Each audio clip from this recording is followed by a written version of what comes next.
हालांकि इन दिनों देवी जी बैठी हुई थी तो डीजे का साउंड इतना तेज था कि मैं अपनी सारी क्लासेस पर इतना कंसंट्रेट नहीं कर पा रहा था और ना ही रिवीजन पर। तो अगर ईयरफोन ना होता ना तो शायद मैं क्लासेस नहीं ले पाता, बट अगर मैं चाहूँ तो ये अभी बंद कर सकता हूँ और चीज़ें एंजॉय कर सकता हूँ, बट ये सारी चीज़ें बाद में। अब विसर्जन के मौके पर कुछ रंगोली बना रहे थे तो कुछ लोग मिलकर पूरा पंडाल सजा रहे थे। और ये देखो पंडाल इतना प्यारा सजा देते हैं फूलों ही फूलों से।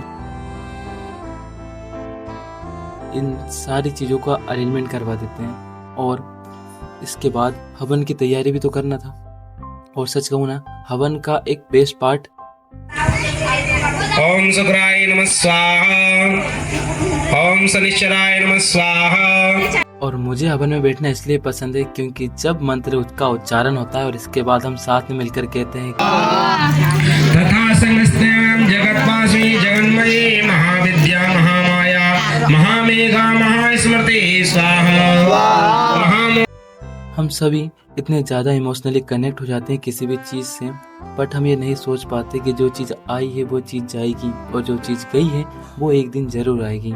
सृष्टि का यही नियम है, अंत ही आरंभ होता है और आरंभ से एक बेहतरीन शुरुआत।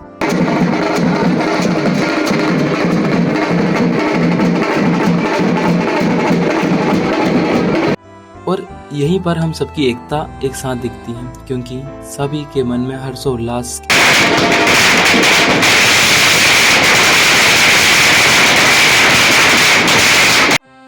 अब सभी मिलकर देवी जी को खुशी खुशी विदाई तो दे रहे थे, पर कहीं न कहीं सबके मन देवी जी से इमोशनली कनेक्ट हो चुके थे। और यही वो पल था जब हमने देवी जी को बाय बाय कहा और उन्हें विसर्जन की ओर ले देखो माला अपने सामने की बात है ले चला वहाँ पे सर। वो तुम क्या जानो ये मोहब्बत क्या है, ये दिल की महफिल सन। जय माता दी बोलो।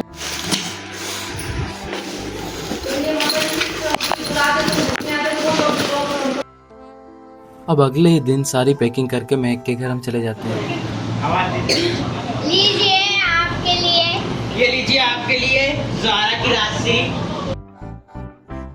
और जब भी हम सब एक साथ होते हैं ना तो मस्ती अनलिमिटेड होती है। और सच कहूँ ना, तुम जंगल में बैठ के शेर चीतों के साथ पढ़ सकते हो, लेकिन तुम अपने भाई बहनों के साथ बैठकर कभी भी फुल फोकस तरीके से नहीं पढ़ सकते हो, तुम कितना भी चाहो।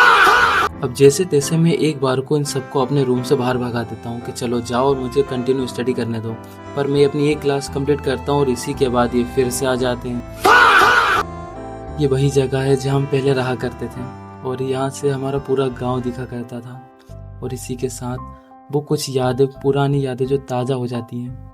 और एक हम सफ़र जो स्कूल और कोचिंग में मेरे साथ रहा, मेरी प्यारी साइकिल जो अब इस कमरे में पड़ी हुई है सिर्फ, और इसकी हालत अभी कुछ खास तो नहीं है। देखो ये कितनी ज़्यादा फ्री बैठी हुई है, काश हम भी एक टाइम पे ऐसे फ्री हो जाएं, बट ऐसा हो नहीं सकता।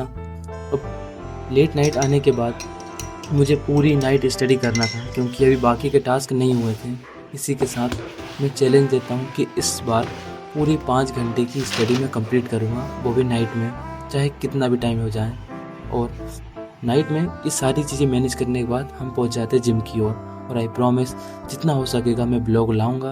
और थैंक यू सो मच तुम्हारे साथ के लिए।